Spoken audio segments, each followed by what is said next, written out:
এই ছেলেটির নাম লাবিব। লাবিব একটি রুম কেনে। রুমটি ছিল খুব ছোট, কোনো ফার্নিচার রাখার জায়গা ছিল না, তাই ডেকোরেশন করার প্রয়োজন পড়ে। একজন ইঞ্জিনিয়ার ডাকেন। ইঞ্জিনিয়ার এসে প্রথমে সুন্দর একটি বক্স তৈরি করেন। বক্সের ভিতর লেপ রাখেন এবং ওপর থেকে আটকে দেন। তারপর ইঞ্জিনিয়ার সুন্দর একটি আলমারি তৈরি করেন। আলমারির ভিতর কাপড় চোপড় রাখেন, লেপ রাখেন, আলমারিটি আটকে দেন। তারপর ইঞ্জিনিয়ার লোহার অ্যাঙ্গেল দিয়ে সুন্দর একটি খাট তৈরি করেন। খাটের পাশে বক্স তৈরি করেন, প্রয়োজনীয় জিনিসপত্র রাখেন এবং ওপর থেকে আটকে দেন। বক্সের উপর ময়লা চার্জ দেওয়ার ব্যবস্থা করে দেন এবং পুতুল রাখেন। তারপর ইঞ্জিনিয়ার খাটের উপর দিয়ে কোমল বিছানা বিছিয়ে দেন, খাটের পাশ দিয়ে শর্ট প্যাড দিয়ে দেন, খাটের পাশে ডয়ার তৈরি করেন।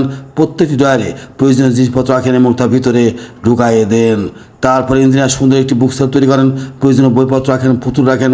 সুন্দর একটি টেবিল তৈরি করেন, টেবিলের উপর ল্যাপটপ রাখেন যাতে লাবিব ল্যাপটপে কাজ করতে পারে।